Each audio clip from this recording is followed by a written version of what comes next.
नमस्कार बंधुरा आमी आज के तुम्हारे काछे एकटा नतून भिडियो निये चले एसेछि। भिडियोटी प्रथम थेके लास्ट पर्यन्त देखार अनुरोध रइलो। एटा आमी एकटा भेज आइटेम बानिয়েছি। भिडियोटा प्रथम थेके देखे नाओ कि बानिয়েছি।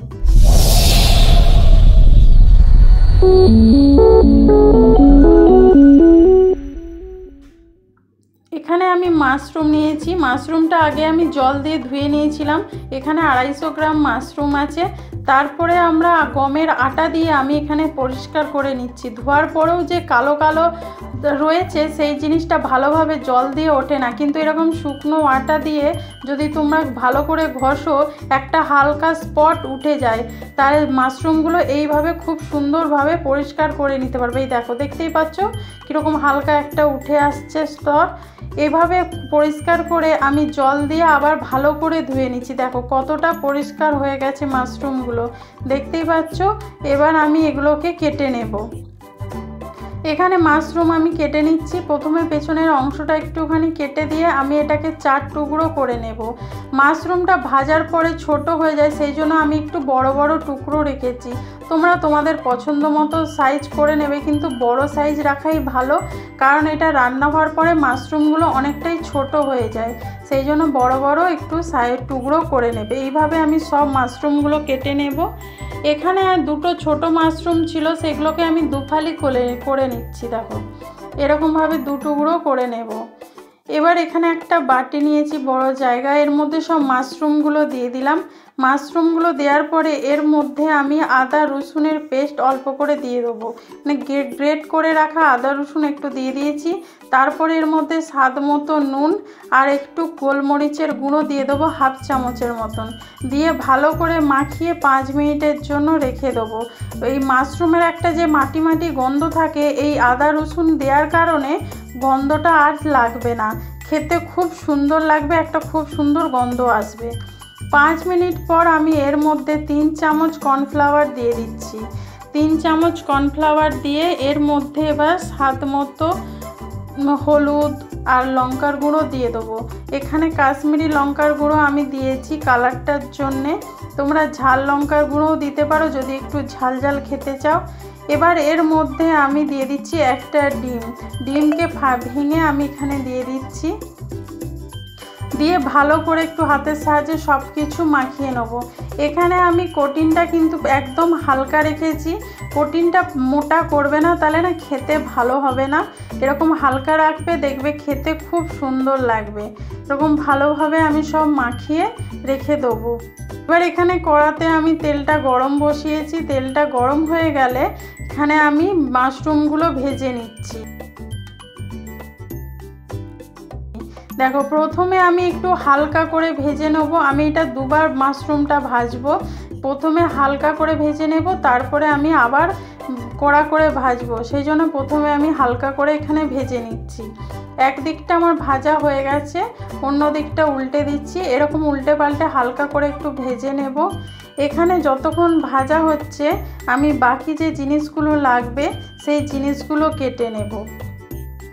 দেখতে পাচ্ছ এখানে ডিমটা দিয়েছি বলে কত সুন্দর ফুলে উঠেছে মাশরুমগুলো, দেখতেও ভালো লাগছে। এরকম এটা ভাজা হতে হতে আমি বাকি জিনিসগুলো রেডি করে নিচ্ছি। এখানে আমি পেঁয়াজ, ক্যাপসিকাম, রসুন, আদা সব নিয়েছি, সেগুলো একটু কেটে নেব। দেখো পেঁয়াজগুলো আমি একটু বড় বড় সাইজ করে কেটে নিচ্ছি। তোমরা তোমাদের সাইজটা একটু দেখে নেবে কীরকম রাখতে চাও। এখানে আমি 3টে বড় সাইজের পেঁয়াজ নিয়েছি, আর এখানে একটা ক্যাপসিকামকে অর্ধেক করে নেব। দেখো এখানে আমি 3টে পেঁয়াজকে পুরো কেটে নিলাম, আর এক ক্যাপসিকামটা আমি অর্ধেক করে নেব, বেশি পুরোটা আমি দেব না। অর্ধেকটা আমি ক্যাপসিকাম নিয়ে নিচ্ছি। আর বন্ধুরা তোমরা কে কোথা থেকে দেখছো প্লিজ আমাকে কমেন্ট করে জানাও, যাতে আমি তোমাদেরকে ধন্যবাদ জানাতে পারি ভিডিওটা দেখার জন্যে। আর যেসব নতুন বন্ধু দেখছো তাদেরকে অনেক অনেক ধন্যবাদ। কিন্তু আমার চ্যানেলটা যদি সাবস্ক্রাইব না করে থাকো তাহলে তাড়াতাড়ি সাবস্ক্রাইব করে নাও নতুন নতুন রান্না দেখার জন্যে। আর বেল আইকনটা ক্লিক করে দিও সবার আগে আমার ভিডিও দেখার জন্যে। এখানে 3টে কাঁচা লঙ্কাকে একটু মাঝ বরাবর কেটে নিয়েছি ঝালের জন্যে। এবার একটা আদার টুকরো নিয়ে এখানে গ্রেট করে নিচ্ছি, দেখতেই পাচ্ছ এখানে গ্রেট করে নিচ্ছি। অল্প আদা রসুনটা আমি পুরোপুরি বেটে নেবো না, একটু হালকা করে গ্রেট করে নেবো। গ্রেটারের সাহায্যে আদাটা গ্রেট করে নিয়েছি, এখানে রসুনটাও গ্রেট করে নিচ্ছি, একটা রসুন। এখানে সব কিছু কেটে নিয়েছি। এবার এখানে দেখো আমার প্রায় ভাজা হয়ে এসেছে। আমি খুব একটা আর বেশি লাল করব না, এইরকমভাবেই হালকা থাকা অবস্থাতেই সব মাশরুমগুলো আমি এরকমভাবে ভেজে তুলে নেব। দেখো এরকম ভাজা হয়ে গেছে, আমি এবার তুলে নিচ্ছি। এরকম করে সব মাশরুমগুলো আগে আমি ভেজে নেব, তারপরে আমি আবার একবার ডিপ ফ্রাই করব। দেখো এখানে তেলটা একদম হাই হিট করে দিয়েছি, দেখতেই পাচ্ছ কীরকম তেলটা ফুটছে, ধোঁয়া বেরিয়ে হচ্ছে। এখানে যেহেতু এই যে নরম নরম হয়ে আছে, এবার এই গরম তেলে দেওয়ার সঙ্গে সঙ্গে এগুলো একদম ক্রিসমি হয়ে যাবে।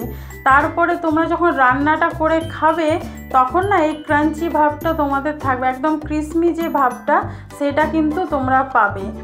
আর হচ্ছে তোমরা যদি সঙ্গে সঙ্গে যদি খাও তাহলে ক্রিসমি ভাবটা পাবে। যদি রান্না করে অনেকক্ষণ রেখে দাও তাহলে কিন্তু একটু নরম হয়ে যাবে, কিন্তু আধ ঘন্টা 1 ঘন্টা পর্যন্ত রাখলে এটা এরকম ক্রিসমি ভাব থাকবে।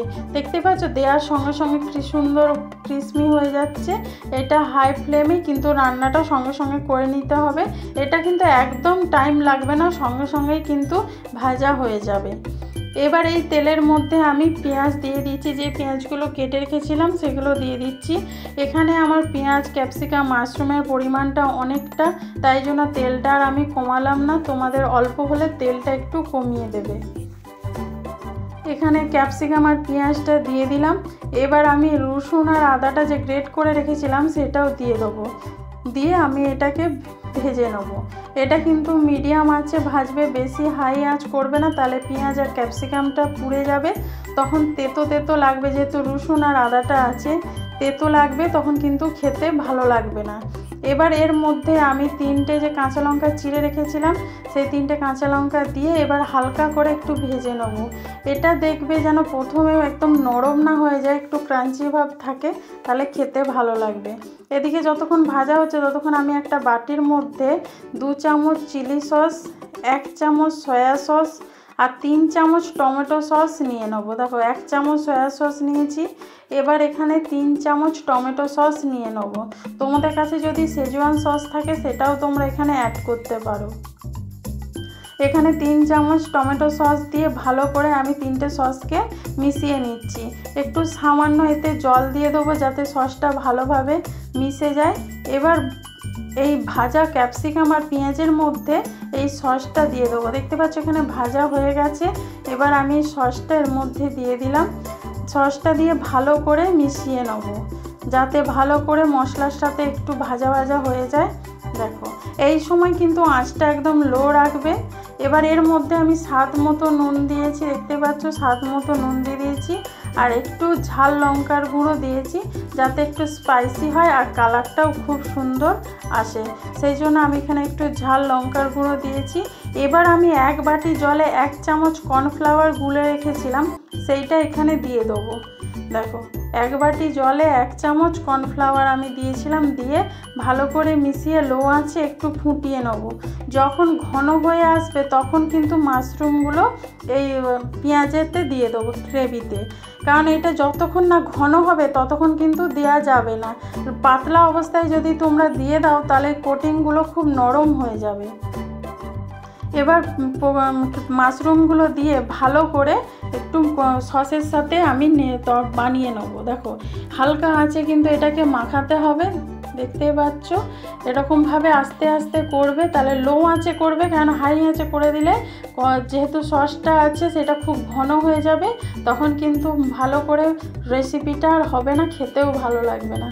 দেখতেই পাচ্ছ কত সুন্দর মাশরুমের গায়ে একদম সসটা লেগে যাচ্ছে আর কালারটাও কত সুন্দর হয়েছে।